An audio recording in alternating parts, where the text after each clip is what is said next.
and Association for Social Economics joint session entitled Race, Gender, and Class Inequality. I am super excited to meet some new people and hear about work that is very dear to my heart.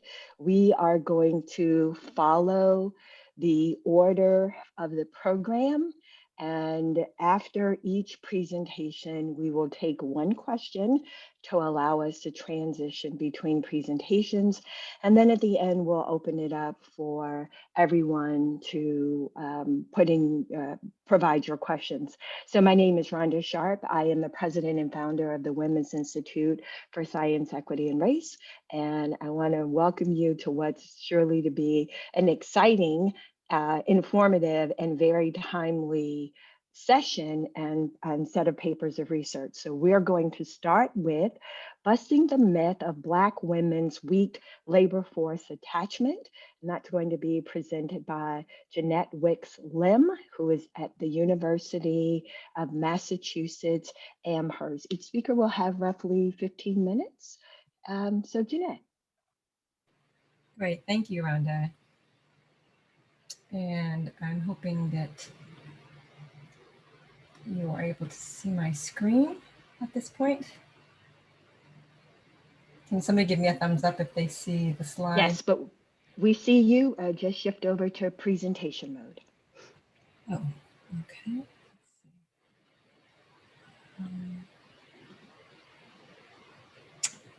Well, my computer's saying I'm in presenter mode, but I guess it's not actually doing. There's a swap, right? You just pressed there's a swap button. Yeah, there you go. Okay. There you go. Perfect. Thank you. Great. That's perfect. Sorry about that. All right. So the title of my presentation is Busting the Myth of Black Women's Weak Labor Force Attachment. And what I'm going to be doing is presenting some preliminary work, some preliminary research I've been doing, examining the trends in labor force activity among Black women relative to white women, in order to examine how the empirical evidence matches up against the stereotype that Black women are less active in the labor force than white women, or to put it in more charged language, that Black women prefer not to work, and worse, that they prefer welfare to work. Now, anybody who knows American politics understands the political and economic significance of this stereotype. We can all probably recall in the 1980s, the welfare queen caricature of Black women that animated Ronald Reagan's political campaign. And it was a caricature that was used to invoke public outrage against the social safety nets that his administration wanted to tear apart. Now, the same stereotype went on to fuel President Clinton's campaign to enact major welfare reforms during the late 1990s. And this was embodied in the Personal Responsibility and Work Opportunity Reconciliation Act of 1996. So the stereotype is really significant, one that has significant political and economic consequences for our economy as a whole. So my paper objectives are basically to show data that debunks this myth that Black women in the US have a weak attachment to the labor force. In particular, I'll look at their attachment to the labor force relative to white women. And I'm going to focus in particular on single Black mothers versus white single mothers, because this is a particular group that has been stigmatized most strongly by the stereotype. I'll be using data from the census from 1900 to 2017 to systematically document the trends in labor force participation among Black and white single mothers. And what we'll see is there's no generalizable racial difference in labor force attachment that exists among single mothers, and that the primary impediments to Black women's labor force participation is occupational segregation and discrimination rather than their work ethic. Like I said, I'm going to use data from the Census Bureau. I'm going to include only women in their prime working age in that group, 25 to 54 years old, and I'll be looking at Black and white women only. And I just want to put a shout out to iPalms USA, which makes this data really accessible across time. It's an amazing resource, and I encourage anybody to take a look if they haven't already. So I'm going to start with the myth that we may all be familiar with if you follow American politics at all. And here what I show is the labor force participation rate among single mothers. I'm looking at the trend line for white women, which is the dotted line, and for Black women, which is the solid line, and looking from 1960 to 2017.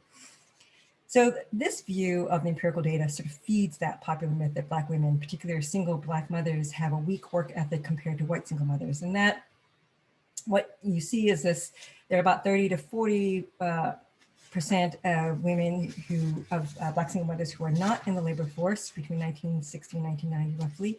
And in particular that they are proportionately, there's proportionally fewer single Black mothers in the labor force relative to white single mothers. And finally, the last piece of this story is that during the 1990s and into the late 1990s, a broad set of welfare reforms had been passed and finally pushed up the single Black mothers' labor force participation rate up to that of white single mothers. So that's from 1960 to 2017. Now, if we step back and we look at these trends in a broader historical context, here's what we see. Now, this is the same, these are the same measures, but now looking from 1900 to 2017. And you can see that what we just looked at in the previous slide is the red portion of the slide, 1960 to 2017. And what you can see right away is that the last 6 decades have some really important differences from the first 6 decades that's shown on this figure. And so my presentation is really about this longer historical story. And the broad strokes of this story that I'll tell about the different labor market experiences of Black women, Black and white single mothers, is that first, we can see right away that for the first half of the 20th century, Black single mothers were at least as active or more active in the labor force than single white mothers, starting with this large 40% gap that existed in 1900. We see that then this gap closes almost totally due to a fall in labor force participation rate that occurred around the Great Depression. We see that the labor force participation rate falls by about 20 percentage points from 1930 to 1950 among Black single mothers, while at the same time, the labor force participation rate among white single mothers rises for about 10 percentage points. And then ever since then, from about 1950 on, the labor force participation rates for both Black and white women have been increasing. We see that the rate of increase for white women is slightly faster than Black women from 1950 to 1970. And then they're about approximately the same from 1970 to 1990. When you get to the early 2000s, you see that the labor force participation rate amongst white single mothers levels off at about 80%, and that's followed pretty quickly after that by Black single mothers who get to about 80% labor force participation rate by about 2005 and then level off. So overall then, what we see is that for about half of the last 120 years, single Black mothers have been, again, at least as active or more active in the labor force than single white mothers. This broad historical overview shows that there's no apparent generalizable racial difference in the labor force attachment among single mothers, let alone a weaker labor force attachment among Black single mothers. So that's sort of the big picture of the historical trends I want to describe. But the bulk of my presentation will be about the factors that led to that initial convergence in the labor force participation rate. And what I want to show is that racist and sexist labor market practices impeded the labor force participation of Black women and promoted the labor force participation of white women at this time, right around that time of the Great Depression and on. And these appear to be the main drivers closing labor force participation rate by the 1950s and then maintain a relatively higher labor force participation rate amongst white single mothers through to the early 2000s. So in other words, when we look at the trajectories in labor force participation rate among Black single mothers and white single mothers in historical context, it becomes clear that the forces of occupational segregation and the availability of adequate employment opportunities have been the main drivers of their relative labor force participation rates, as opposed to any effect of, say, welfare policies, what is the more popular narrative. Okay, so let's start again at the beginning of this time period by the early 1900s, where there's this large racial gap between Black and white single mothers. I have figures on this, but in order to save time, I'm not going to show them. That this gap is not particular to single mothers. This is true for women across all household types. But again, I'm focusing on single mothers for now. So the difference for single mothers was about 40 percentage points, as I mentioned earlier, in the early 1900s. And what we know is that there's this higher labor force participation rate amongst Black women can be explained by combined forces of racially defined social norms about women and work. You know, that Black women should work and white women, especially if they're married or have kids, should not.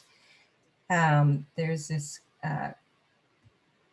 there's this quote by economist Dr. Nina Banks that I think captures the social norms fairly well, saying that since the era of slavery, the dominant view of Black women has been that they should be workers, a view that contributed to their devaluation as mothers with care and giving needs at home.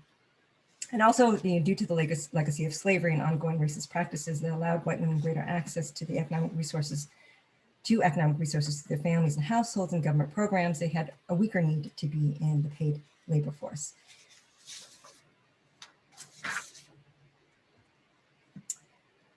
Okay, so next I want to turn to what drove this eventual convergence in the labor force participation rates among Black and white women starting in the 1930s, around the period of the Great Depression.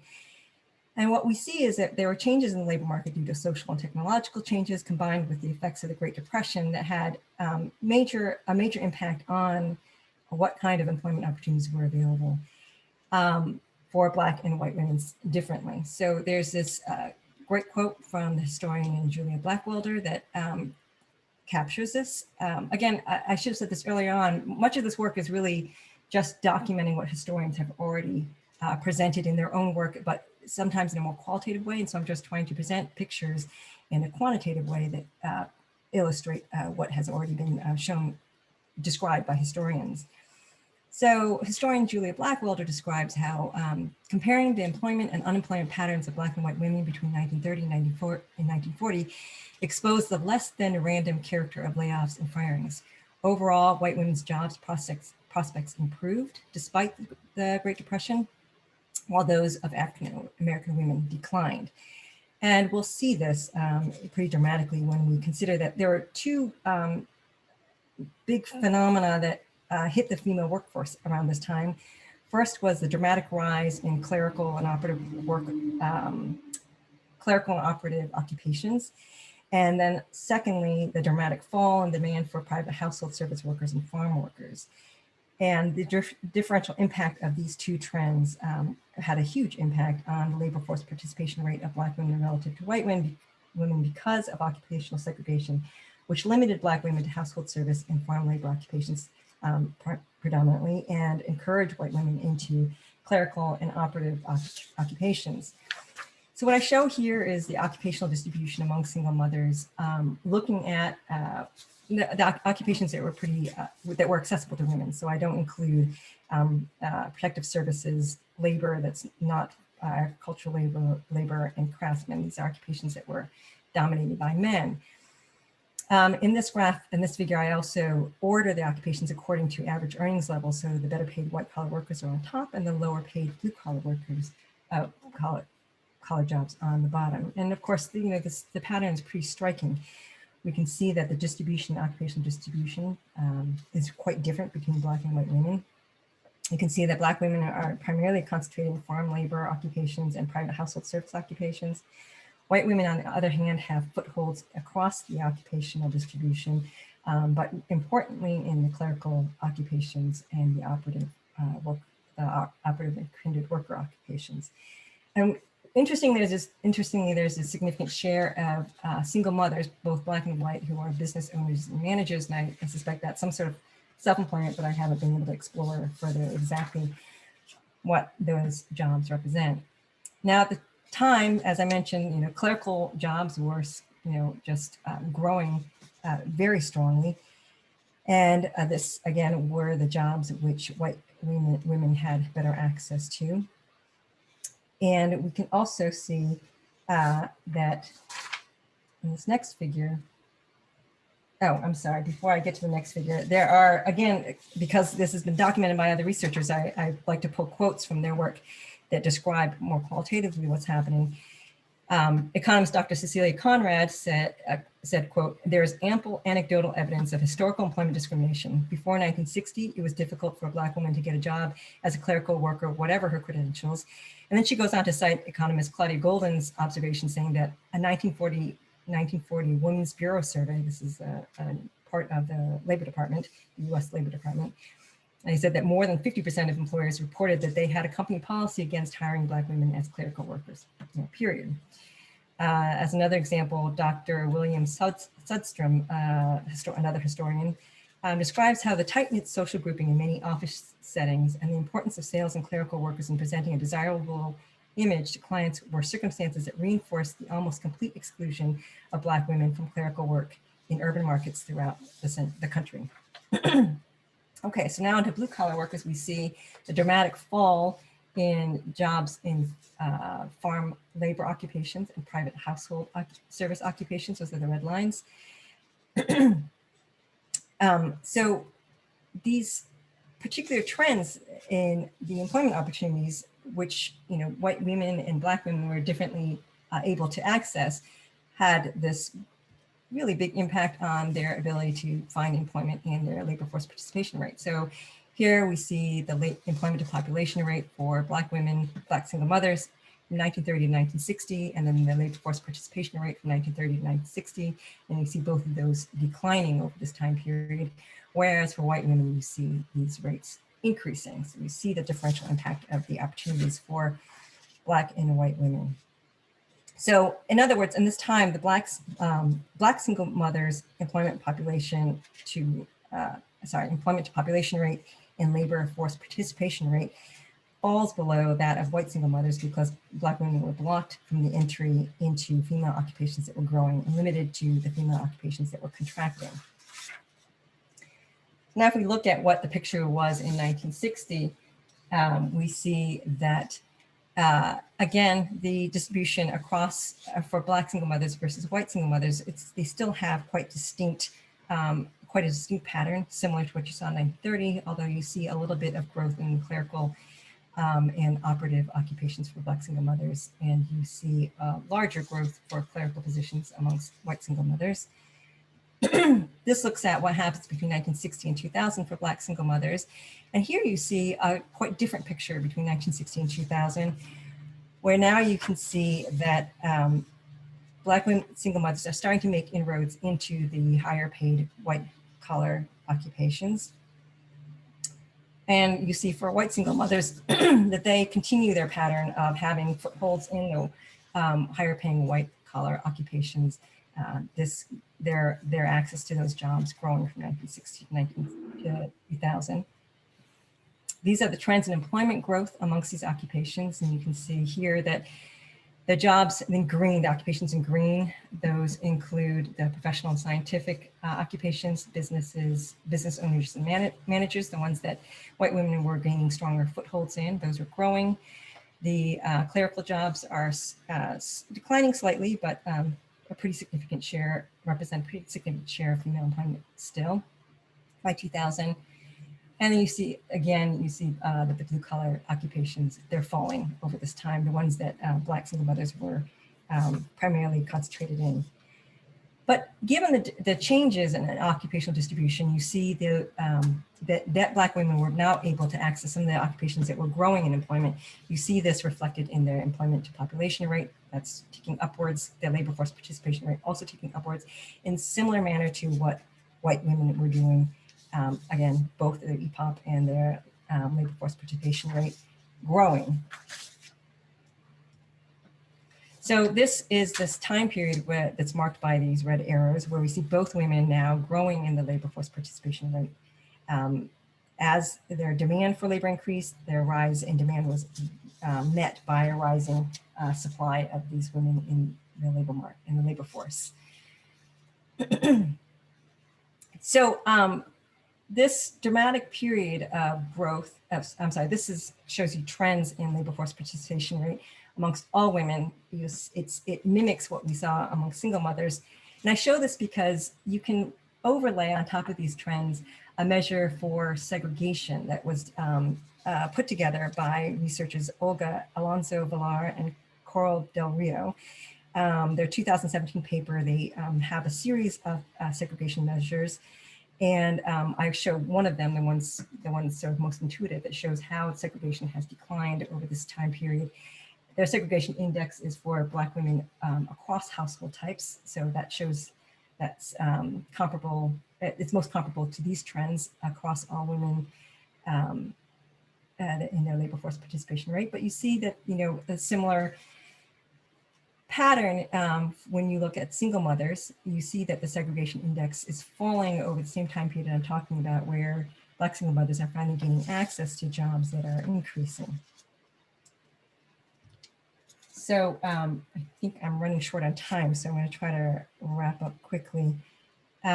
So again, I'm just going to recap what I've been talking about, which is that, if we step back and we look at the historical trends in labor force participation rate, we can see that, at the beginning of the 20th century, racist and sexist labor market practices required a higher labor force participation rate amongst Black single mothers. That's that big gap we began with.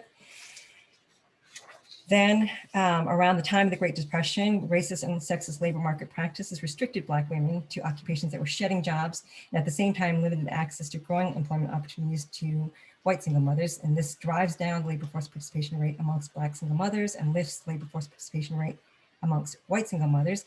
And it's important to note that this reversal in order precedes any real access that Black women had to welfare programs that assist low-income single mothers. Then as occupational segregation declines, you see this, this is pushed by what was going on politically at the time with the civil rights movement. Black women began to make gains in the labor market, and their labor force participation rate ticks upward, similar to the upward trend amongst white single mothers.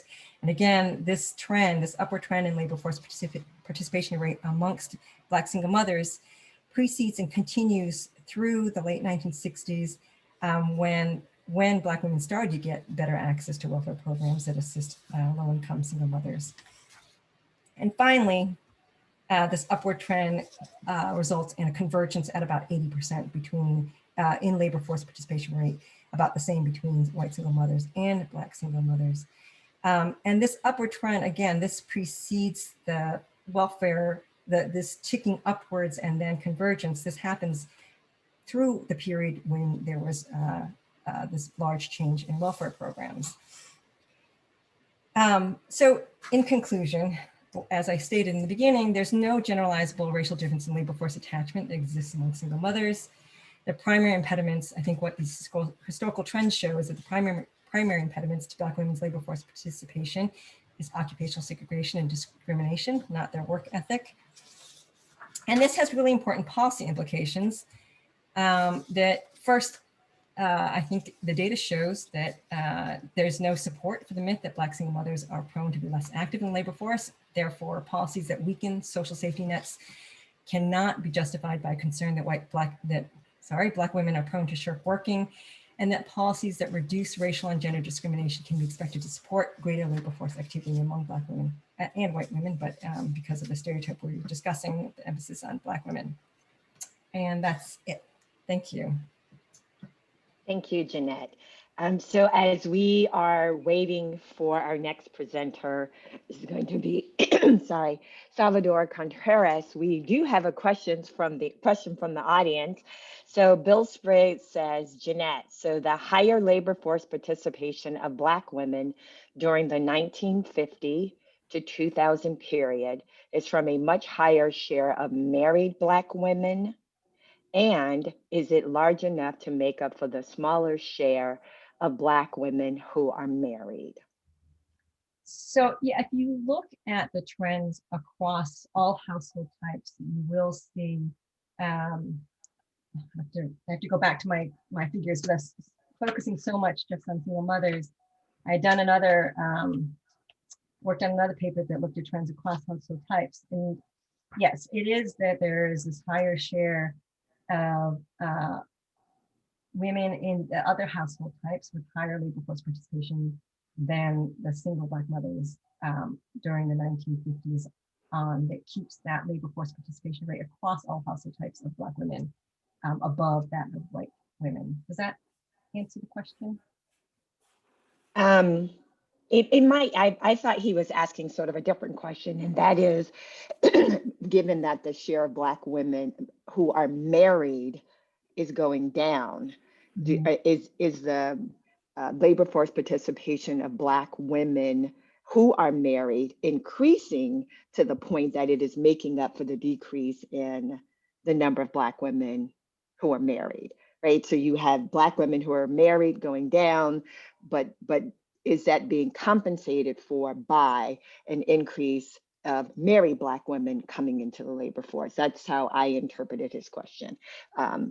Okay, so let's see, he might have said yes. He said, do your results, no, that's somebody else. So that's how I anticipated, that's how I interpreted his question, right? So there are potentially two different things going on. Fewer married Black women, but the Black women who are married are now coming into the workforce, and are they offsetting the decrease in the percentage of Black women who are married? Right. I mean, the labor force participation rate amongst married Black women is, I think, throughout, if I remember correctly, throughout this whole time period, higher than that for white women, and higher than that for but lower than that for single Black women. So I'm sorry, it's hard for me to put together these trends without looking at my figures, but I think the reason why I ended up focusing on single mothers for this particular presentation was that you see something in the late, starting from the 1960s on, that kind of matches up with sort of the myth of, Black women having a weaker labor force participation rate. Whereas if you look at other household types, and you look at, married women with children, married women without children, you see pretty much that Black women are always participating at a higher rates. So the story never really matches up with those groups. Okay, thank you, Jeannette. And so now we're going to hear from, and let me acknowledge too the questions that are coming in. And he said yes, so I'm not sure if that was a yes that you answered his question or a yes to my explanation, but Bill, please let us know. And for the other questions, I see we'd have one from Ann McGrew. I will come back to these at the end when we really open up for question and answers for all of the participants. So next we're going to hear from Salvador Contreras, who's going to talk about income inequality and minority labor market dynamics, medium-term effects of the Great Recession. Take it away, Salvador. Thanks, Rhonda, and thank you for sharing this session. I also want to thank ASC and the NEA for inviting me to be part of this session, and congratulate the NEA on 100 year of their anniversary. So I'm presenting this paper with joint work with Amit Ghosh and Iftekhar Hasan. And this paper tries to look at we try to identify the effects of inequality, the effects of bank failures, local bank failures on income inequality. And so we're going to use the Great Recession period. To try to identify this effect. So we're going to try to explore variation in the magnitude of bank failures. So the question that we're asking is, how do local banking market frictions affect income inequality in the US? And this question is extremely important, as income distribution shapes public policy and influences financial sector policies. It also has significant implications to local growth and stability, as white income inequality is often associated with economic stagnation and a lack of mobility. So let me go ahead and give you the findings up front, just in case I run out of time. So what we're going to be doing is we're going to be using this difference in differences model, in which we're going to be looking at the pre and post Great Recession period, and we're going to try to identify the effect of bank failures by looking at treated metros or treated MSAs versus non-treated MSAs, where treated MSAs are MSAs that were home to branches of banks that failed. And I'll define these a little bit more detail in a second. But what we're going to find is that treated MSAs saw an increase of 0.45 units on the Gini coefficient, or roughly about 1% more unequal, we saw that the 90th percentile took an additional 38 cents, earned an additional 38 cents relative to the 20th percentile, or roughly about 7% more. And we find that the treated MSAs, the 20th percentile's incomes declined by some 5%. However, we find the strongest results when we break the sample by high skill and low skill, and we find that individuals with low skill, which we define as those with having a high school degree or less, we find that among this group, the Gini actually increases by 1.7%, and the incomes of the 20th percentile falls by 11%. Further, when we analyze the effect of at the individual level, we observe that both Blacks and Hispanics see a decline in incomes of roughly 10%, while whites see a decline of half of that, 5%. We also see that Blacks and Hispanics see an effect that is 2 to 3 times larger for those earning at the 20th percentile. Okay, so in order to understand what we're going to do is we have to understand a little bit about bank failures. So when a bank fails, the FDIC declares the bank to be undercapitalized or not being able to meet its obligations. And most of the time, the bank actually never closes. The bank is the FDIC or other bank regulators actually manage a transition. They look for a buyer of the assets. So, for example, in 2008, there was a bank in called Washington Mutual in Henderson, Nevada, and this bank failed in 2008, and then the bank was eventually picked up by J.P. Morgan Chase. So all the branches of Washington Mutual, most of them did not actually close. They just simply the next day opened under a different banner, under the Chase banner. But this bank, Washington Mutual, for example, had branches not only in the Las Vegas MSA, where it was headquartered, but also had branches, for example, in San Bernardino, Riverside MSA, and the Los Angeles Anaheim MSA, and the Imperial County. So they had branches throughout. And so what we're going to be doing is we're going to be looking at the impact that these bank failures had at wherever the bank had branches located at. So then one might ask the question, well, if the bank never actually closes, how is it affecting local communities? And so we have a different paper in which we look at this question, but for the sake of time, unless it gets picked up on the Q&A session, I won't say too much other than to say that it appears that there's a disruption in the banker-bankee relationships that leads to lower credit availability, and it appears to have an effect on business dynamics, for example. But I'll say one more thing on that in the next slide.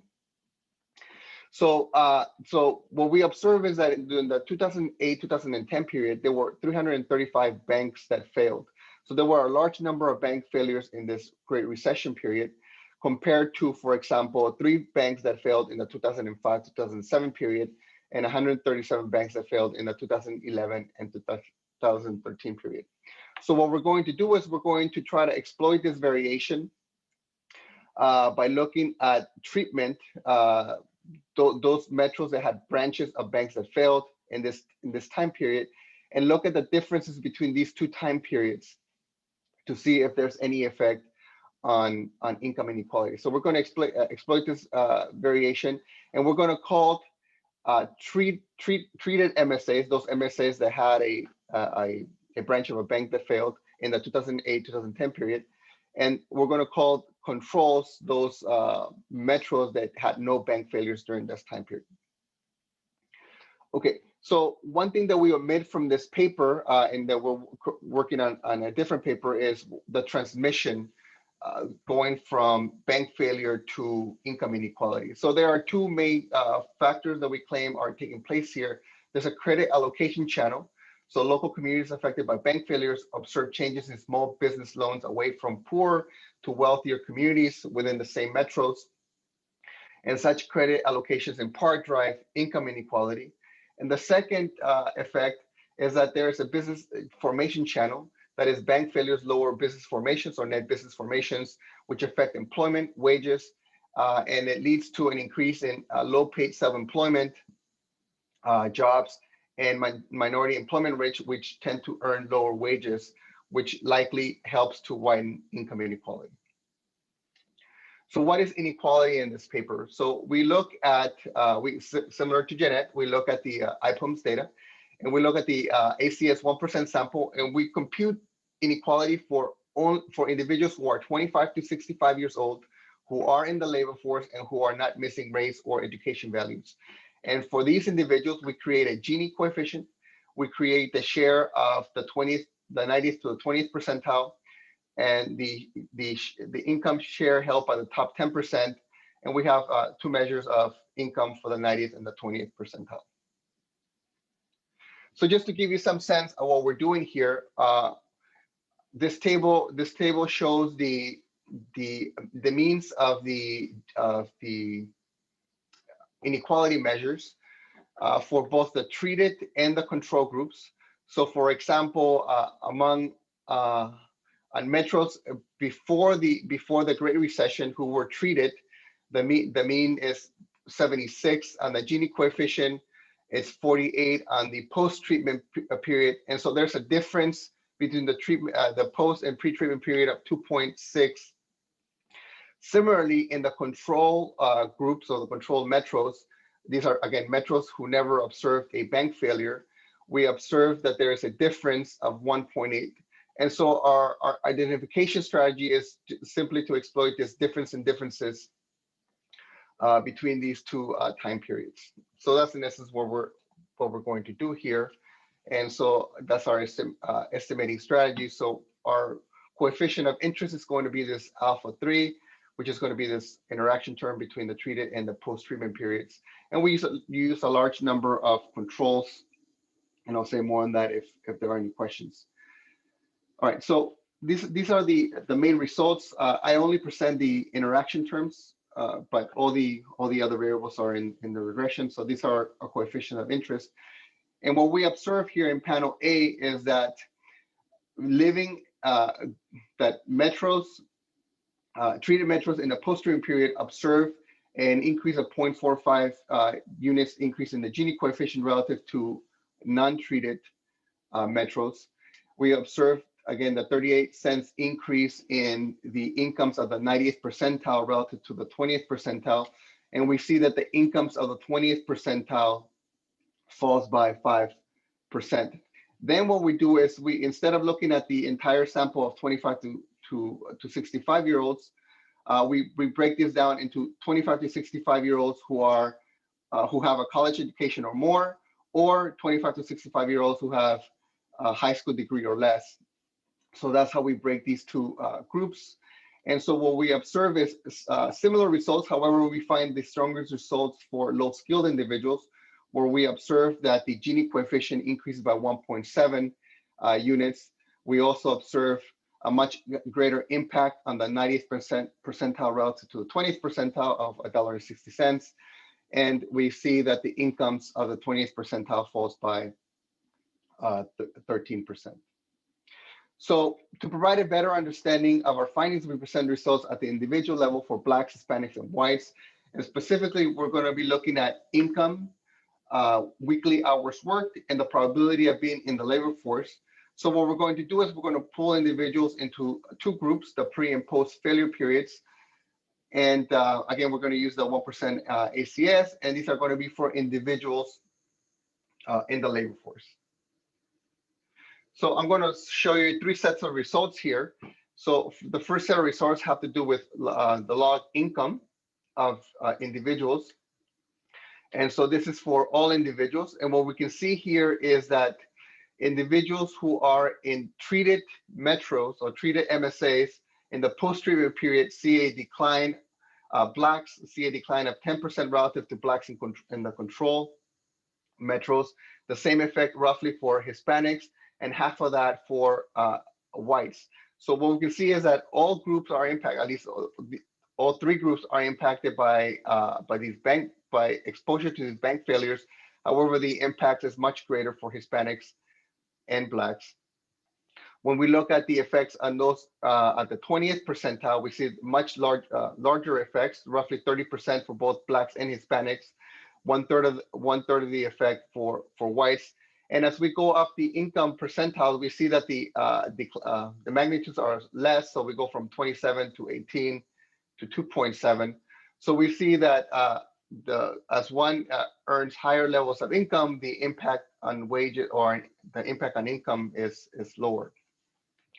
So then one asks the question is, well, why are we observing these declines in income? Is it because people are working less? Is it because people are exiting the labor force? So to try to address those concerns, we look at, first in this middle columns, we look at hours worked. And what we observe here is that really the impact on hours worked is mainly through Hispanics. And part of the explanation here is that, for example, if we look at the incomes of the 25th percentile, we observe that Hispanics have the lowest incomes. So for example, Hispanics having at the 25th percentile have an income of $17,000 compared to $21,000 for Blacks and $30,000 for whites. So it is quite possible that part of the reason why at least low income Hispanics see a decline in hours work is because there's not much room if they're working minimum wage, working for minimum wage, working 40 hours a week. In order to reduce their income, they have to reduce their hours of work. But this doesn't explain the higher levels of income that we observe here. The other concern is that, well, maybe people are just leaving the labor force, and that's why we are serving lower incomes. However, we don't find much support for this, at least not the way we've constructed these specifications. So here we're looking at the linear probability of being in the labor force, and again looking at the treated versus the untreated in the post-treatment period. We only see effects here for Blacks with a bachelor's degree or higher, which is 1.1 percentage points lower probability of being in the labor force, and for those with a high school degree or less for whites. I actually did not have a good explanation to this negative 1.1 percentage points until I heard Derek give his presentation to the ASC lecture that happened a couple of nights ago, in which he suggested that Blacks, especially high-skilled Blacks, are subject to this LIFO method. They're the last into the labor force and the first out whenever there's economic shocks. And this actually might explain this result that we would need to spend a little bit more time thinking about this effect. So just in summary, we find that bank failures lead to worsening economic distribution. This is because the incomes of the lowest earners go down more so than the incomes of the higher earners. We find that only Hispanics show a markedly declines in hours worked. This indicates that Black and whites income declines mostly are driven by lower hourly pay. Our findings suggest that local episodes of bank failures carry significant social consequences. We speculate that the changes to credit allocation and business dynamics are the mechanisms driving our results. Thanks.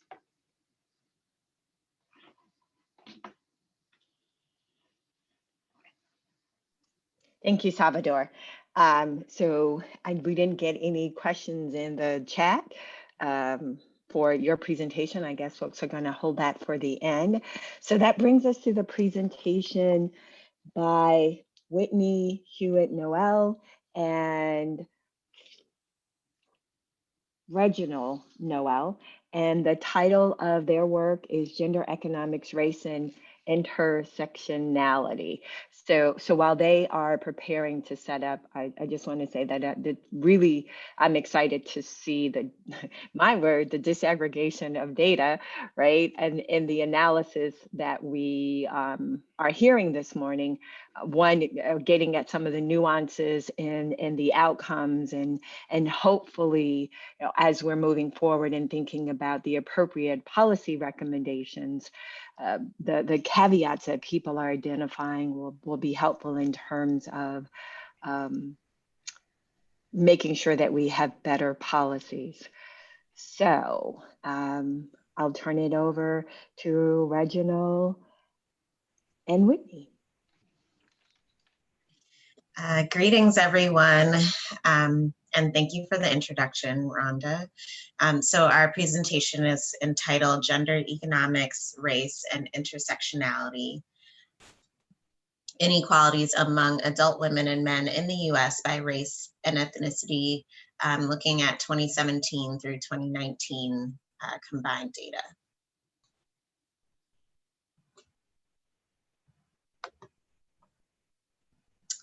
To provide you a bit of an overview about the Noël Collective, we are a new consulting firm. We use both qualitative and quantitative data to research various topics, including public health, wellness, and we also have expertise in statistical analyses, microeconomics, health, and racial equity. And our working paper is examining the inequalities and issues that are faced by different populations within the US along the lines of gender, but looking at different socioeconomic factors such as salary and wage, also marital status, consumer expenditures, and others listed here. This paper is using microdata from the BLS and census surveys. For this paper, we defined adults to be those who were 25 years or older. This was based upon theory around human brain development, which posits that human brains do not develop fully until the age of 25. We also use sex as a dichotomous variable according to its usage in the surveys, but with the understanding that there are individuals who identify outside of this binary interpretation. Ethnicity, or whether someone identifies as being Hispanic, according to the surveys, was combined with race. In the surveys, these are treated as two different variables. However, we made Hispanic its own distinct population. We also selected single-membered units for analyzing specific patterns based on that individual, and we felt that using different types of families could complicate the patterns that we see in spending.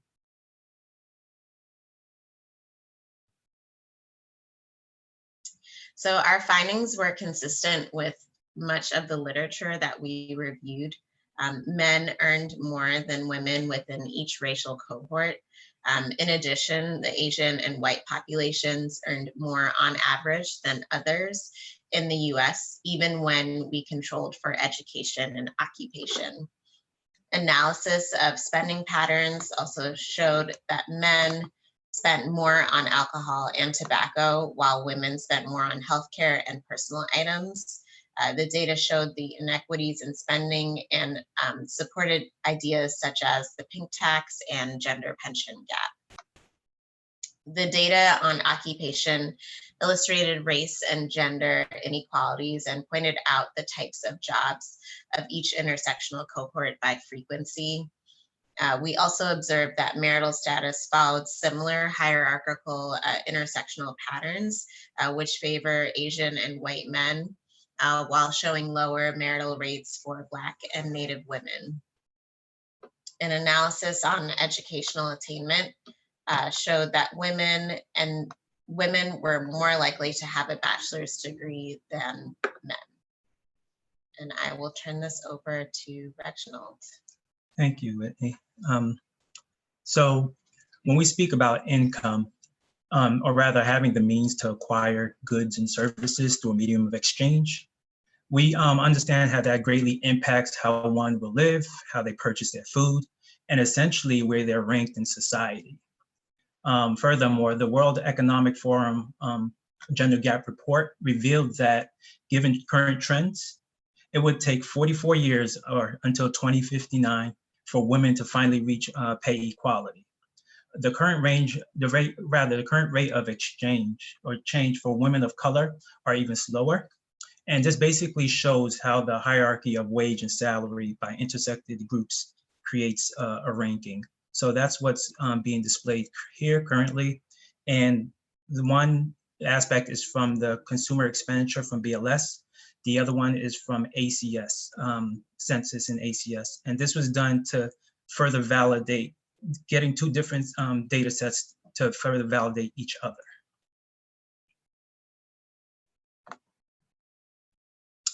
So when we looked at spending, we've seen that patterns in spending show that women spent higher amounts on personal care than their male counterparts.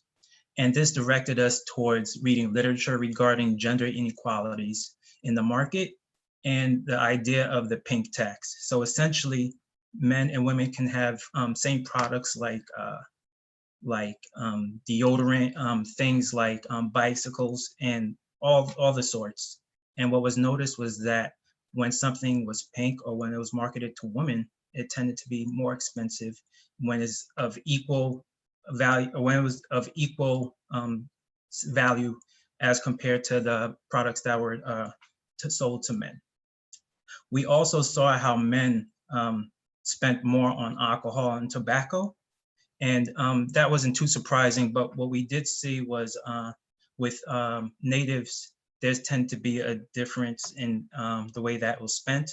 Now, granted, the fact that the native population is smaller, and when we isolate the data to look at people who are 25 and older within these specific cohorts, the sample size decreased.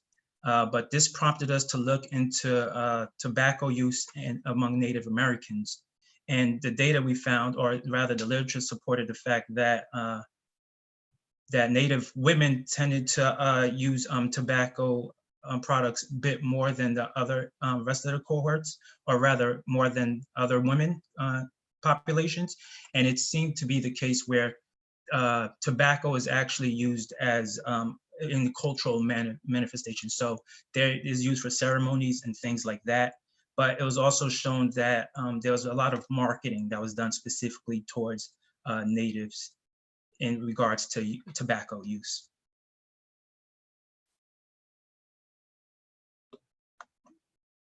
When we look at the percentages with regards to expenditure, we noticed that women spent a higher percent on total healthcare expenditure, and the literature around that brought about the idea of inequalities and reproductive justice. So even though women are making much less, their expenditure for health care is much higher than men. And this puts them in a scenario where they'll have to essentially spend more on that as opposed to being able to spend more on other things, which brings us to the gender pension gap. So women generally spent less, a lower percentage rather, on their personal pension and insurance as compared to men. And this is a major aspect of the gender pension gap. It's the idea that even though women live longer, when they're working, they have less to allocate to their pension. And as a result, when it comes time when they get older, they don't have as much money towards retirement as men do. This looks at marital status, and marital status had an informative relationship with socioeconomic status. Marriage could provide the opportunity to increase one's socioeconomic status as two people are able to pool their incomes, resources, and social capital. Women tended to have higher instances of divorce than men within their respective subgroups. And we also observed that Black men and Black women specifically had lower percentages of being married, and also had the highest percentages when it came to never being married. So we looked into this even more, and we saw that differences in employment, earnings, wealth might account for a sizable portion of the contemporary racial gap in marriage. Additionally, persistent patterns of racial stratification, such as high rates of residential segregation, which affect the accumulation of wealth, school quality, and young men's risk of incarceration, combined with economic disadvantages, depressed Black marriage rates. With this table, we're looking at occupation, and then we see that women in all races and ethnicities had higher percentages of administrative roles, while men had higher percentages in transportation and the material moving field.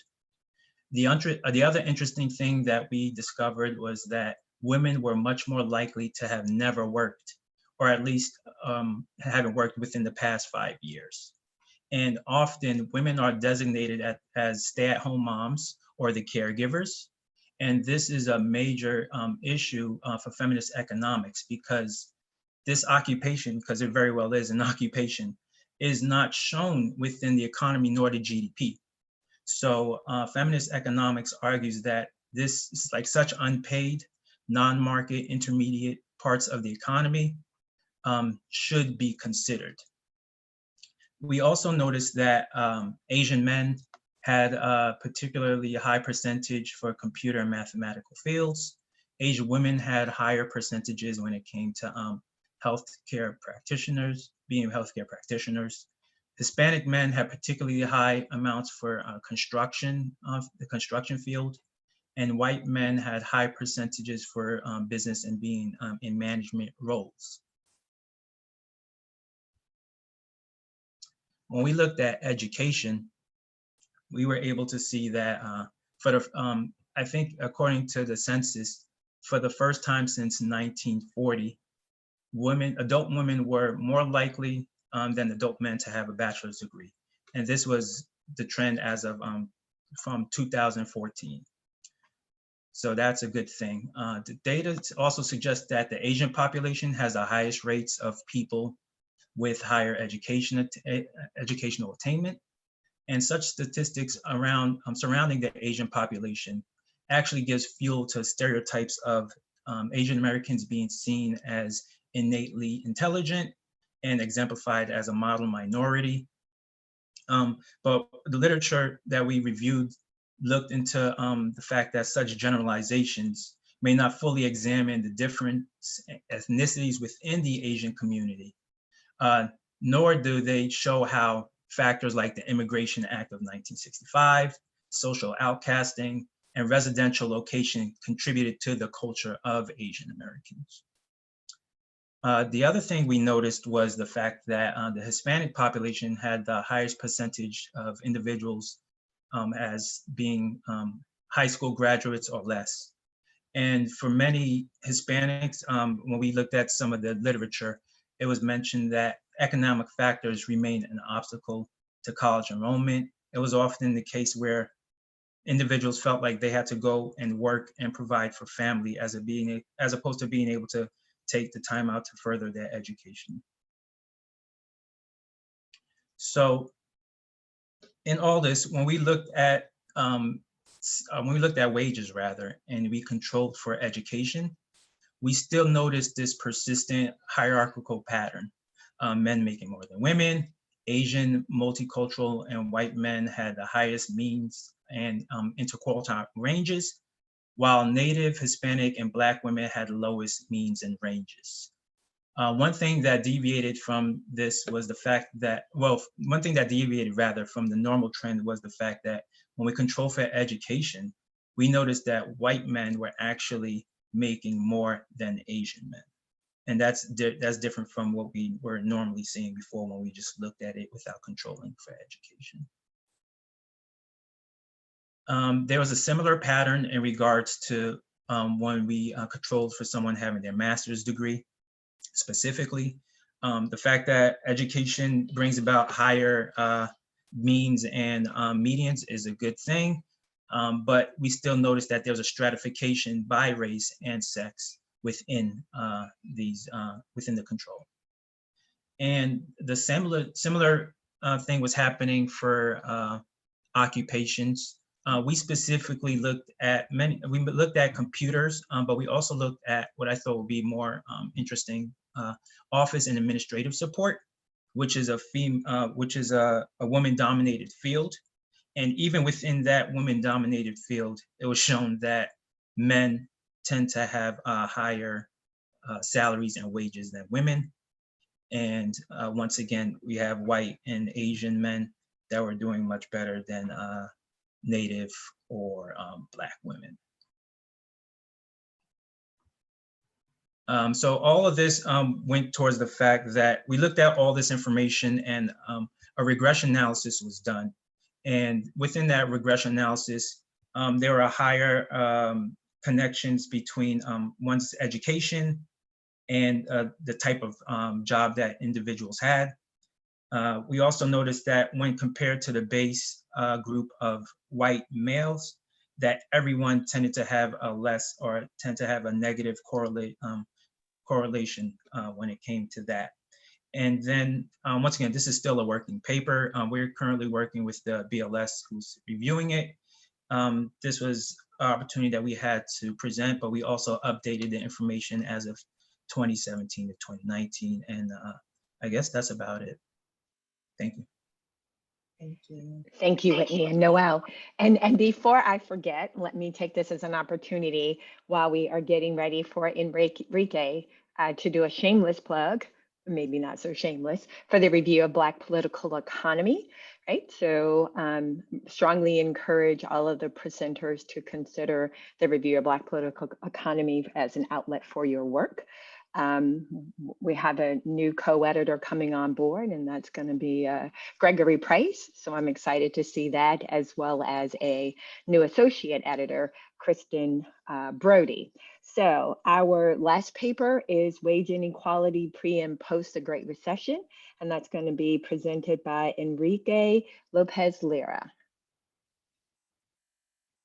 And while he's setting up, let me remind the audience, like, please consider putting questions in the question and answer, although I see that I can actually allow you to ask your questions live, but if you put them in, it gives me a sense of order. So thank you. All right. I think everybody can hear me, is that right? Yes, we can hear you. Great, thank you. Thanks, Rhonda, for chairing the session. Also, I want to thank ASSA and NEA for allowing me to be part of this session and your conference sessions for 2021. So what I want to talk about is wage inequality pre and post the Great Recession. The motivation for this is prior to COVID hitting in 2020, the perception was that the economy was strong and that we were in the largest expansion in U.S. history since the Great Recession that ended in 2009. But there was conflicting stories about wage growth. During 2019, the nominal wage growth was about 3%, according to the Labor Department. But depending on when your timeline was that you were looking at for the trend, you might get a different version of whether wages were actually growing or were they stagnant. There's a lot of work that's been done on this, but some of them take really long views of the timeline, back to the 70s. We, in the 2000s, we've experienced two expansions and contractions. And what I wanted to see is how did wages fare before, since the 2001 recession up to the start of the Great Recession, and then since the end of the Great Recession to the, I guess the new recession that started last year with COVID-19 shock. There's not a lot of work that I've seen focusing on those two business cycles. And prior to the Great Recession, the perception was very similar as far as the economy, that it was fairly strong. But I wanted to know how did workers fare before 2007 and then how do they fare after 09, and see what was there any difference in both of those expansions. Now I have to say that my project was more ambitious than the time I ended up having. So this work is still early stages. I'm mostly going to be talking about descriptive data. We were talking briefly before the session started about teaching in the era of COVID, and it took a pandemic for me to teach online, and I just didn't realize how much more work there is to teaching online. So I was a little bit more ambitious than it probably should have been. But anyway, there is the vast literature on wage growth and wage inequality, in particular, looking at the gaps, the education gap, the gender gap, and racial gaps. But what I wanted to do was look at just real wages over those two business cycles, and try to slice them by different controls and see if there was, if we could get a better picture of whether wages have actually been strong during those good times, as some papers suggest. So the data I'm going to use, what I'm going to show you today, is the CPS outgoing rotation group data. So I calculated real wage for wage and salary workers, the workers who have valid wage and salary data, ages 16 to 69.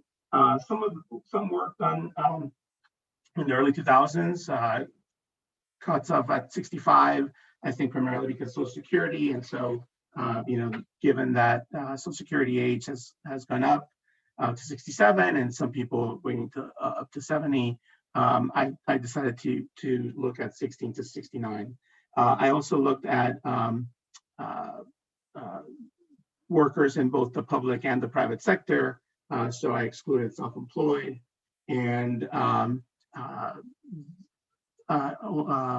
those who had, I only included those who had 0 to 39 years of potential experience, that's sort of following the work of Otter and his colleagues in 08. And then I deflated the wages by the CPI URS, as others have done, such as API. Except I chose 2006 as the base, again, because of the fact that in 2006, the perception was that the economy was sort of strong. Nobody realized that the economy would tank in 07. And then, so I chose that year as the base year for our real wages. So what I want to do is I'm going to show you 3 slides for each of these categories. One is just looking at the profile, the level profile over this time period. And then I'm going to sort of show you the change in the log of the real wage. So you can think of it as the growth rate of the real wage year over year. And then just a chart showing the change on an annual growth rate basis, pre and post. So I'm going to do that for all these slides. I'm going to try to be brief so that we can have the time that we were supposed to have for questions. And so, that's what I'm going to do for you. All right, so this is the real wage, the average real wage by gender, and you can see that the gap between men and women sort of narrowed a little bit up until about 2014, and then it started widening again. The thing that probably it helps explain some of this is that the the Great Recession primarily hit jobs like construction that were male dominated, and so probably it's not so much that the female wages have really increased as much as the fact that men wages tended to decrease. Sorry, I have a touchy mouse. So on a year-over-year growth rate, you can see that there was greater volatility for men wages over the period since the Great Recession, but you can also see that a lot of the data points are on the negative side for both. So when you look at the annual growth rate over the period pre and post, you can see that reflected there as well, where since the Great Recession, the real mean wage for women has grown at a clip of about 0.23%, whereas men wages have decreased. And then they both decreased pre and more so for men than women. So you started getting a picture of maybe wages were not doing as well in either expansion as some of the literature and papers show. So what happens when you break it by race?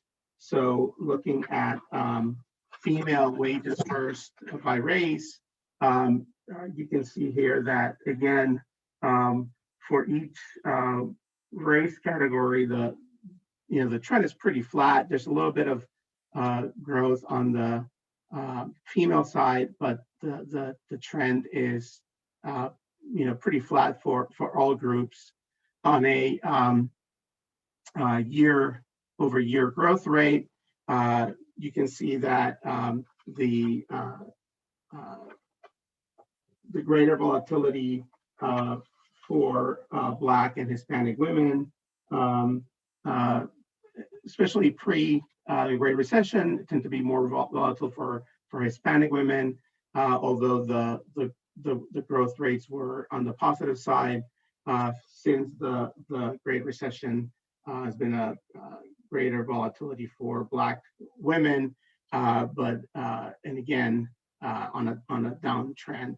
So when you look at an annual growth rate for females, so as a typo there, real mean wage pre and post, you can see that Hispanic women, had a positive growth rate on an annual basis in both periods, although it was much better in the pre-Great Recession period. For white women, has been better post-Great Recession, but Black women in both periods experienced a negative annual growth rate in real wages. When you look at men, there was a little bit more convergence between Black and Hispanic men in the latter part of the period after the Great Recession, and for white men, the wage in 2019 is roughly the same as the wage in 2002, and so you can see again that there's this flatness of wages even if you control for race. When you look at the year-over-year growth rate of male real wage, you can see again that Black male workers tend to have more volatility since the Great Recession. This here is from during the Great Recession, so I'm just focusing on the period before and after that. And then when you look at the annual growth rate you can see that again, Black wages had negative growth rates on an annual basis over both periods. Same for white men, but the growth rate for Black men was twice that of white men in terms of negative growth rates. Hispanics gained pre-Great Recession, again, primarily probably because of the construction jobs and all those jobs related to housing, where Hispanic males primarily worked. Since the Great Recession has been negative wage growth, part of this probably the anti-immigration sort of legislation that happened in 2009, 2010, like SB 1070 here in Arizona. If you look at it by college, so controlling for education, you can see that again, for men and women, it's hard to see a real increase in the rates of return to education just by looking at the wage profile. For year-over-year growth, there's been greater volatility on the men's side, but on a positive, at least until about 2016, and then you start seeing a drop in the male wage. So on an annual growth rate over this period, you can see that again, men have, in general, have not seen a positive growth rate in the real wage. Women saw more of a drop in the pre-era. Post-era, they've been net zero gain in wages there. When you break it by high school level, same story, except you can see that there's been no real convergence between the wages of men and women with a high school education. They tend to move in general, both pre and post. So they've been sort of moving in tandem. And then on a pre and post, women were, the high school degree were doing better pre-Great Recession than post. Men didn't do well on either one of those periods. When you look at race, so I think I'm sort of running out of time here. When you think about it by race, let me just go to the annual growth rate. You can see that Hispanic women have done well. They did much better pre-recession, but they still have experienced an annual growth rate that's positive since the Great Recession. But for Black women, they have not experienced those returns. White women have experienced some returns, but not as much as Hispanic women post Great Recession. When you look at men, the story is similar in that Black men have not seen those gains in the real wage for those college graduated workers, but Hispanics have not done as well as Hispanic women have done, and men also have done worse than white women with a college degree. Looking at it by high school, you can see that there's been, there was some convergence from the get-go between Black and white, but then they sort of flip-flop for a little while, and then Hispanic women are with a high school degree are having a higher wage today than Black women. For white women, again, they haven't really seen any real wage growth. And then when you look at it on an annual growth rate basis, Hispanic women with a high school degree did just as well in pre and post, Again, Black women with a high school degree have not seen positive growth rates on an annual basis during that period. Let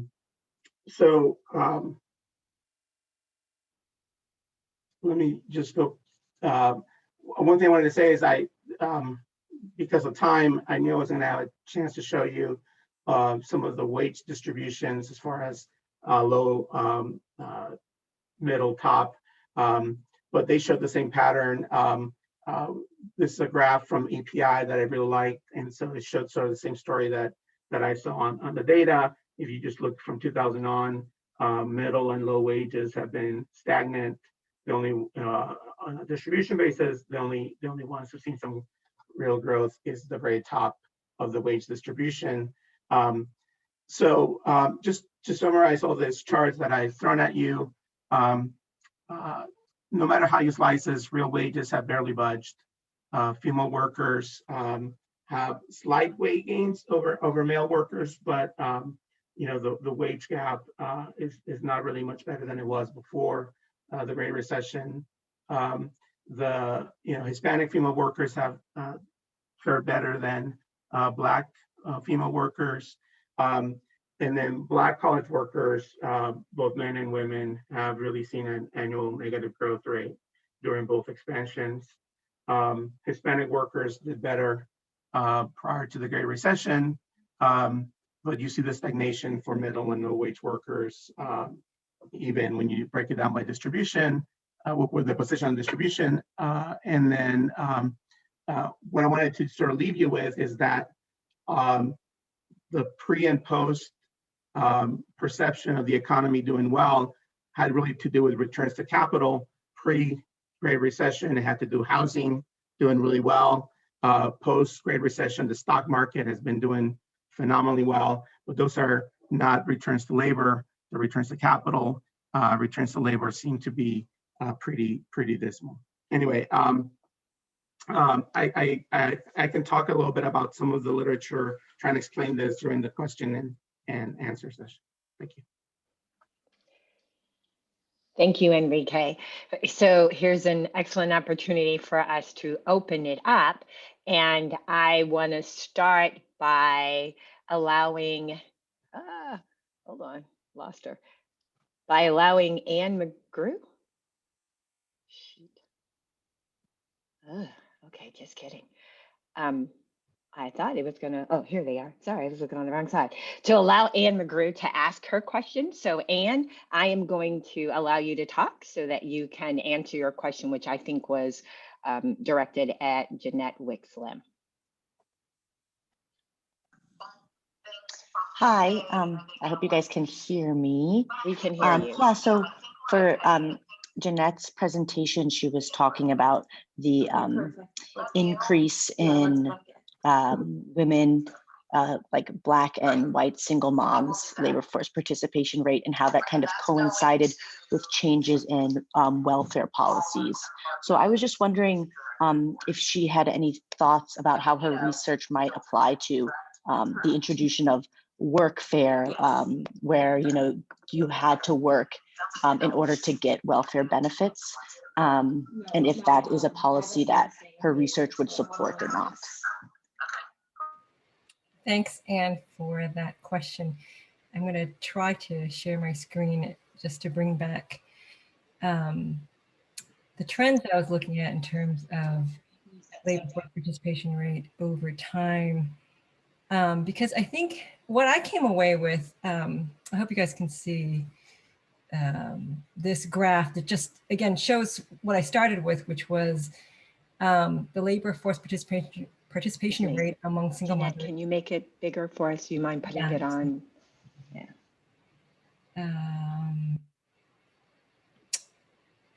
Does that help? And then where it says swap display again. I'm sorry. That's okay. Thank you. Perfect. Okay. So, this is from 1900 to 2017. Again, looking at the labor force participation rate among single mothers by race. And I think the thing that was most striking to me is that this entire period, from 1940 through the early 2000s, where we did have some relatively large changes in our welfare policies, including expanding eligibility to include more Black women, or adding workfare requirements, or reducing the time period that people would be on welfare. During this whole time, you just see this sort of steady uptick of labor participation amongst both group of women. And I think, what strikes me is that there wasn't any jump or striking change in that trend that coincides with a welfare policy change. It just, to me, looks like, the bigger story here is that the opportunities, the employment opportunities that were being made available over this time period is really what drove these trends to go in the upward direction for both Black and white single mothers, as opposed to any, policy, modification that either required work or didn't, or expanded eligibility.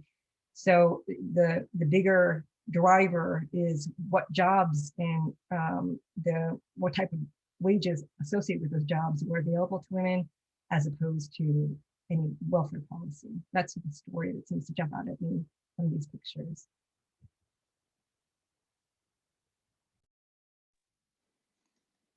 Thank you, Jeannette.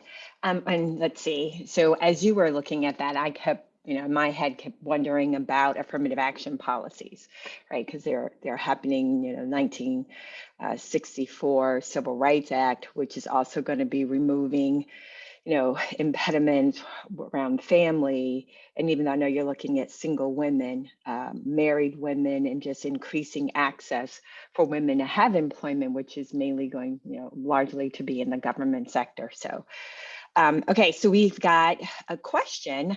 I believe it says an anonymous attendee. I think this is going to be for Whitney and Reginald. It says, do you look at occupational segregation, the actual dollar amount of wages by race? But that might be for Enrique.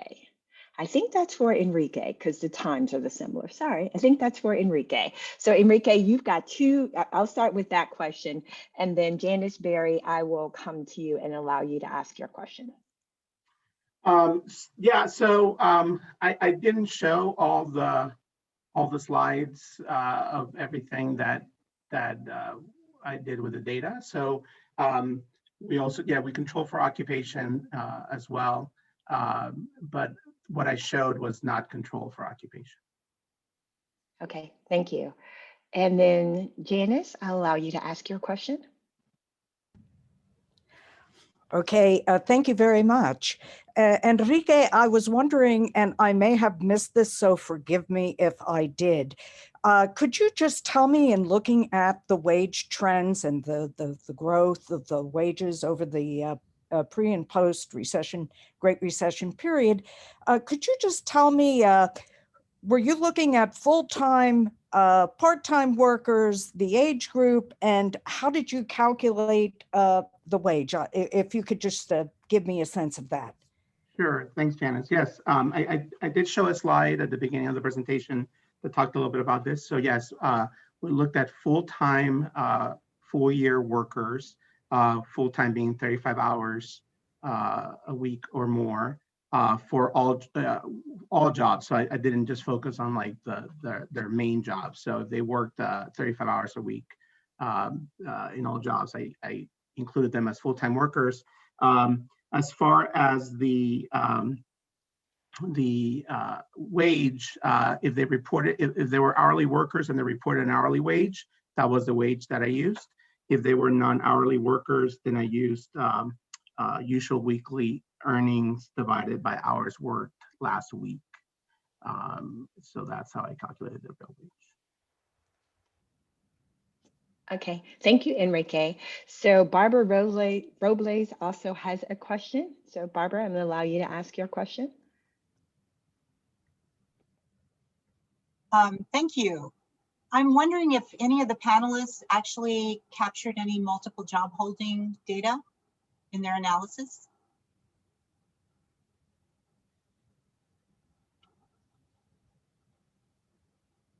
So hi, Barbara. Yeah, Hey. so The CPS data that I use, it includes a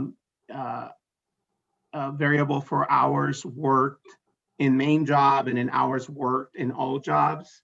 And so I used hours worked in all jobs. So that sort of takes into account multiple jobs. However, one of the things that I want to do as part of this project is figure out a way to emphasize more the fact that a lot of these workers are working multiple jobs, and the wage may not capture all the opportunity costs that entails. And so I think if we were to do that, you probably see an even more dismal picture of the wage growth over time. So I have a question for Whitney and Reginald, and it may require you to put up a slide. So I was really struck by the slide in which you had by race and gender spending, right? And that that I think what struck me was how much more money I think women were spending on like housing, I think maybe even transportation. Right. So as you were talking about this, the impact on what were the implications for retirement spending, it just really struck me to see. And I would love for you to put the slide up, right? Like, and do you know what slide I'm talking? Yeah. Okay. Yeah. Yes, that slide. I took a screenshot of that one. I know that you focused on like alcohol and personal care, but there were some things that struck me. Even the category with Asian, the difference for Asian men and women, how much money they were spending on education, looking at some of the differences in food for certain categories and spending, seeing how much more money men spend on transportation, with the exception for, I think for, it looks like Black and men and women spend a similar amount. And then also looking at cash contributions. Do you have any thoughts of potentially what's going on there? Yeah, so with this specific thing, we were mentioning how this is looking specifically at adult men and women, so everybody over the age of 25. More importantly, this was looking at people who were in single member unit households. So basically, people living by themselves, they have their own expenses. So this is going to look very different from, let's say, a household breakdown by race. So I've done a publication on a household by race, and it's slightly different, and you start to see the nuances in which you see how a single member unit might spend as opposed to like a family type with children and whatever the case is. One phenomena that I did come across in the literature is the fact that women tend to spend on places that are locations that are a little bit more secure. So as a result, they have to like essentially pay more for that security. Men tend to be more inclined to spend less on that, and as you can see, more on food and alcohol and tobacco. So there's that aspect going there. And when we think about like the age at which they're at, they don't have. It's not showing the responsibility of having to like pay or have money or expenditures towards like other individuals in the household. So this is a very unique thing that occurs with this kind of selection. The reason that I selected it as such is because when it comes to the consumer expenditure data, the weights are only at the family level. So when you speak about family level, in order to get individuals, you essentially have to go with the single unit households so that the weights can be calculated appropriately. So there's that kind of dynamic that's going there.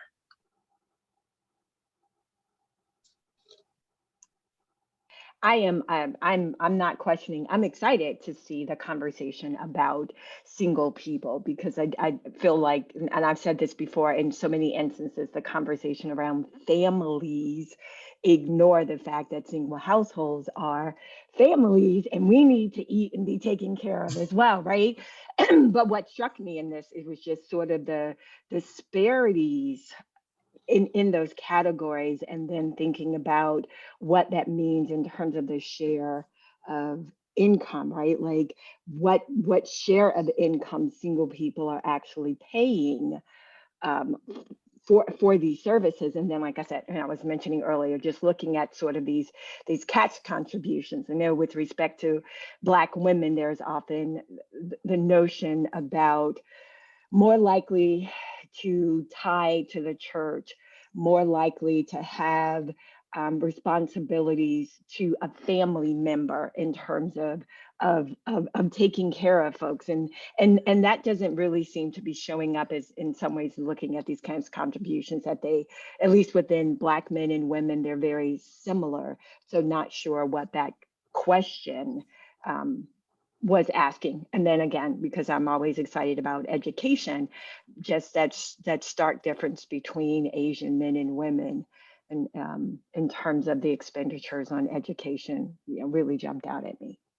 Yeah, education has always been something where we've seen that kind of jump. And I always mention it with a caveat where education does not necessarily like imply the fact that people are not having, or rather not using education tools. Like one could probably go to a library and be able to like engage in the benefit of education without necessarily having to spend. So I don't want to necessarily make the correlation that whoever is spending more on education is more into education, essentially. I just don't want to make that kind of a statement. Oh no, I'm not suggesting Yeah, that at all. But when you look at that category, yeah, right, that, and you're seeing that Asian women are spending 2,000, almost $2,100, that's far more than any other group. And so I right. think in that, it does beg the question, what is this expenditure, right? Is Right. it that, yeah, what is that money being spent on? And again,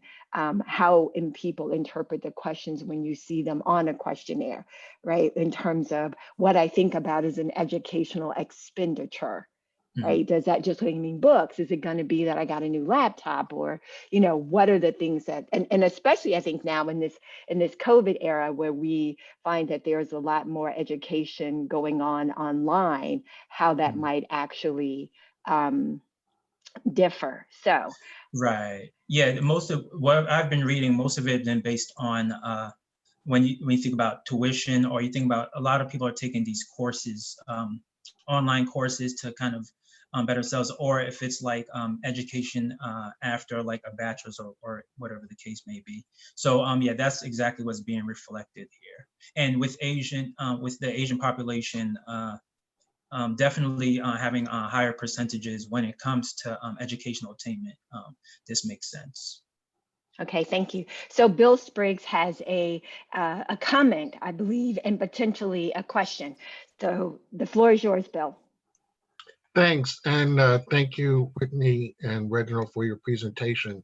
It's very striking that healthcare costs and absolute amounts are about the same across all groups as our housing costs, but the share of income that goes to housing and to healthcare therefore are different, since the incomes are so different. And that says a lot about what and how we should think about student debt burden, because Bill, 1 second. realizing, Whitney, do you mind, would you put that slide back up for us, please? So that we can follow Bill's comments. Thank you. so the issue of what student debt burden means is so different once we think in context of fixed cost that households have to take care of. And the student debt burden is greatest on single households. And when we think about, because when we think about family formation, I mean, to Rhonda's point, the reason we really need to stop just doing married couples or families that are married couples is you got to get to that point. And if you finish college and according to your chart, everybody basically faces the same healthcare cost and the same housing cost. And if that's eating up a much higher percentage of your income because you don't make as much, then the student debt burden becomes even bigger, because you really have to think of student debt, net, health, and housing. So I'd love your reflections on that. Yeah, I agree.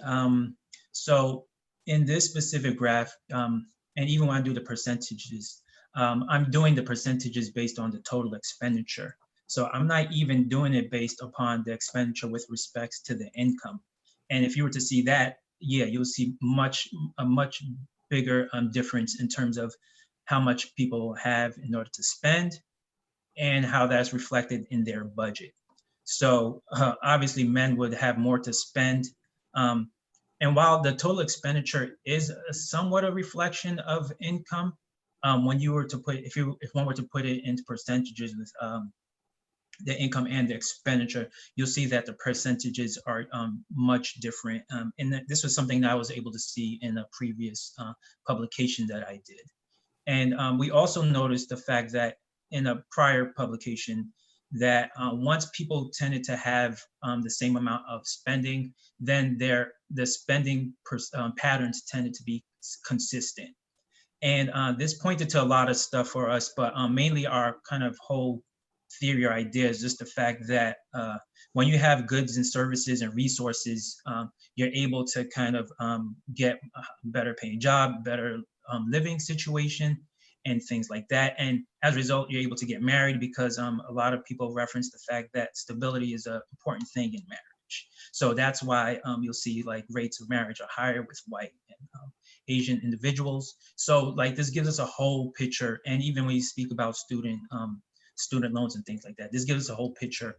And taking income into consideration would even further exacerbate the differences percentage-wise. But yeah, as you see it currently, it looks very similar, if that makes any sense.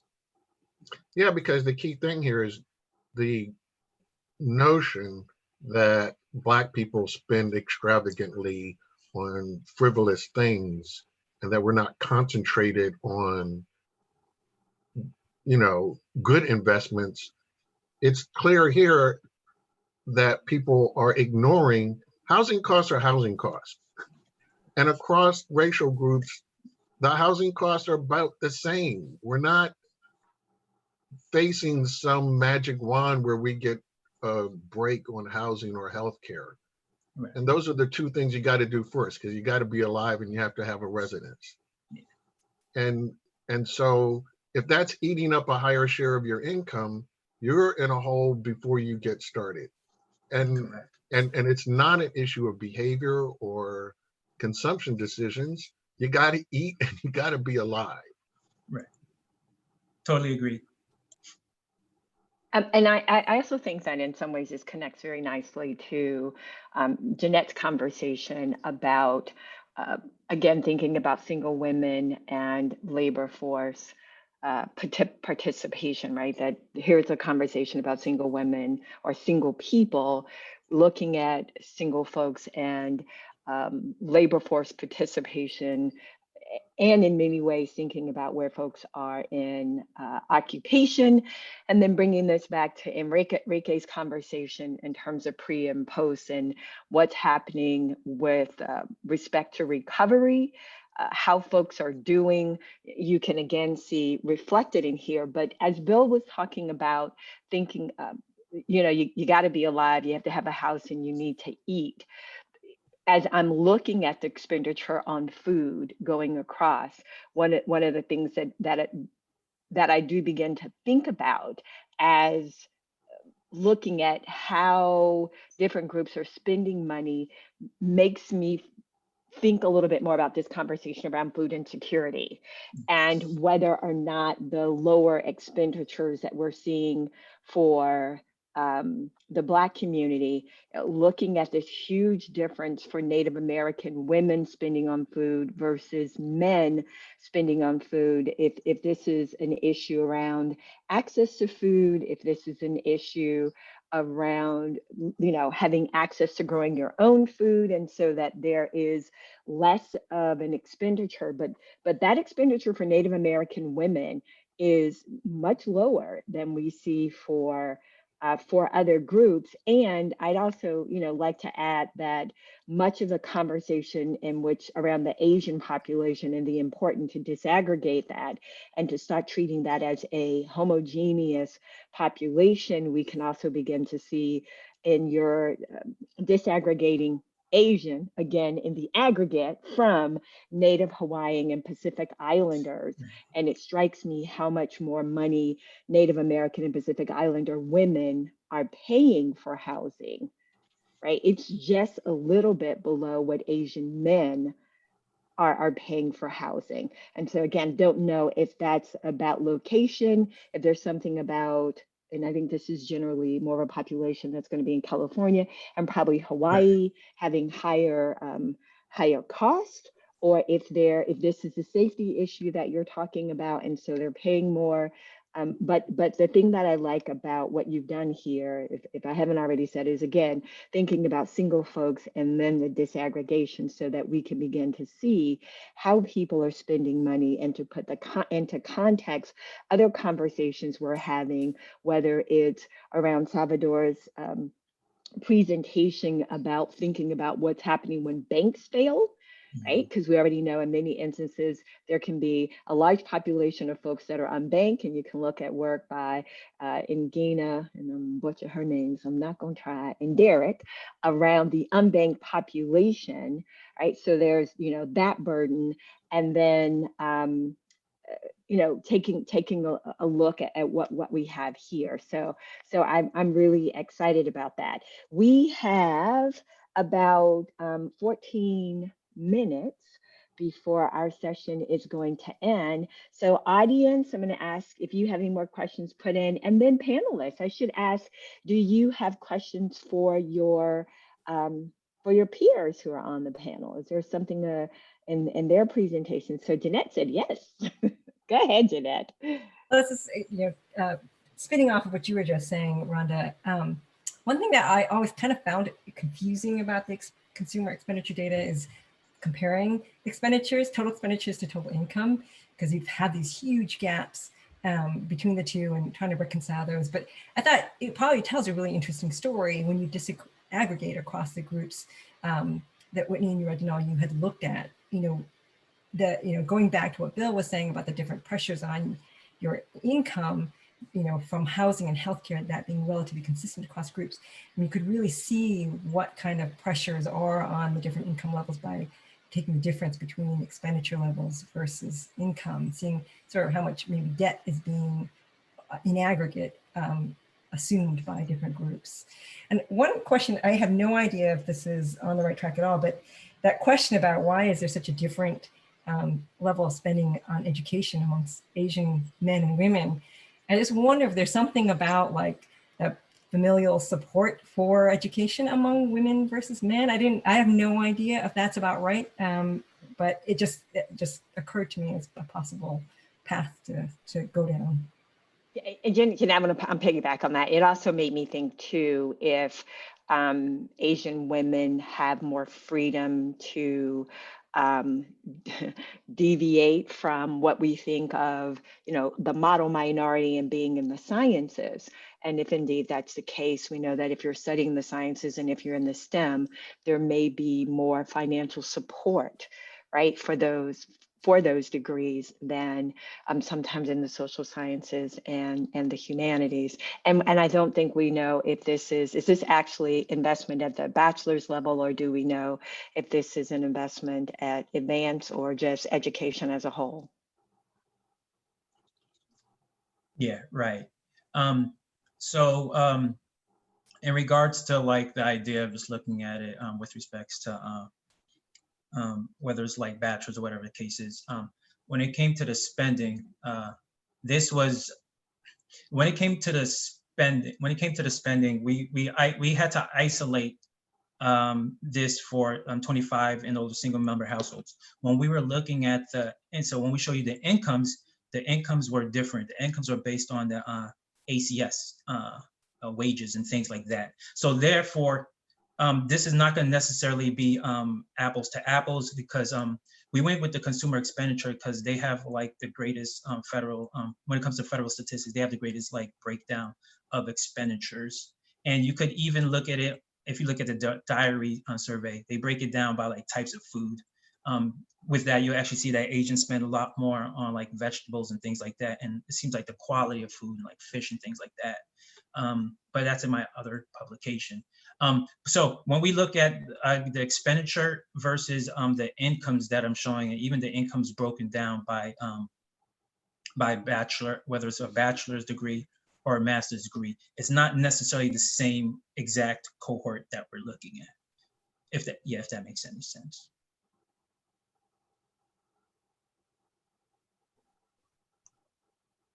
Okay, so we've got 10 minutes left, so let me do a quick round robin.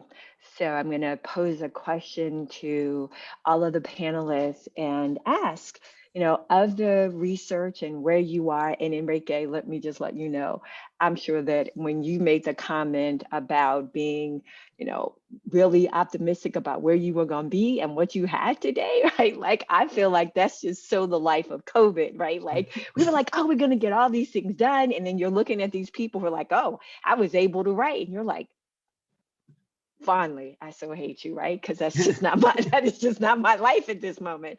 So I want to do a quick round robin and ask, if you're, a lot of the conversation is going to be, Biden's first 100 days. If you were looking at your work, your research and your findings, and let's, do this as quick as we can, since we're at the 10-minute mark. Tell me what you think, what would be your recommendation based on what you're finding in your work for a policy recommendation in those first 100 days. And we'll go in order of presentation: Lynette, then Salvador, Whitney and Reginald, and then Enrique. Okay, I get to go first. So I would say, first 100 days, a huge injection of spending towards things like clean energy projects that boost employment opportunities, but pairing that with really strong affirmative action policies tied to federal contracts, ensuring that the enforcement agency is really and on board to supervise all those contracts. So it's taking those two things, making sure employment is growing and that the opportunities that that employment growth makes available is much more equally distributed across the workforce. Okay, do one more thing for me. So connect that for us for what we saw in your presentation today, or not connected. You just got the platform and like, this is what I want to see done. I think it's tightly connected to what I presented, because I think what I saw for me in the data is that really it was employment growth and opportunities, that the opportunities for employment were becoming much more equal. And that's why you saw the labor force participation rate amongst single Black mothers finally come up to converge with that for white single mothers. That was the opposite of what was happening at the turn of the century, was that women, Black single mothers were being limited and their employment opportunities were drastically cut. So it exactly reflects what we saw in history. Salvador? So I think the work that I presented here suggests that credit and credit availability are important factors that affect local economic development opportunities, job employment growth, and so on. So I think the takeaway from this work is that there needs to be better management of the financial sector that gives access to the greatest amount of people. So we've seen over the last, decades, there's a reduction in the number of branching, for example. We've seen that the number of branches bankers have been declining over time, and this is because of efficiency considerations from the part of banks. And so one has to think about, what does this mean in communities in which access to banks are not all that viable. So we have another paper in which Amit and Lisa were working on, looking at access to financial ownership of bank accounts or being cash only or access to alternative financial services. And so we do see that the access to a branch does have an impact on these behaviors, and it's likely to have an impact on subsequent economic outcomes. Thank you, Salvador. Whitney and Reginald. In terms of the findings, I would say when it comes to the cost of certain goods, especially the ones that are marketed towards women, so in thinking about like feminine hygiene products, making these either equal costs or things like, pads and tampons, making those free would definitely go a long way towards addressing some of these inequities that we see. Yes, and also there, I was reading that there's actually a federal initiative, or there's essentially their legislators are introducing this thing called the Pink Tax Repeal Act, and is basically going towards the idea of kind of realizing the fact that women's products are being taxed more, and how that kind of disturbs us as a whole, as a nation. The other thing in all of this, just realizing like how the patterns are so prevalent and consistent throughout, would beg me to think that maybe there's some stuff that need to be done or implemented with regards to, I guess, the idea of the culture around how certain people are going into certain fields and why things are occurring, and how that's taken away from diversity, and how we need to put monies and resources towards diversity. And it's been shown that diversity has come to benefit companies, organizations. So I think we need to get on board with that as a nation. Thank you. And Enrique.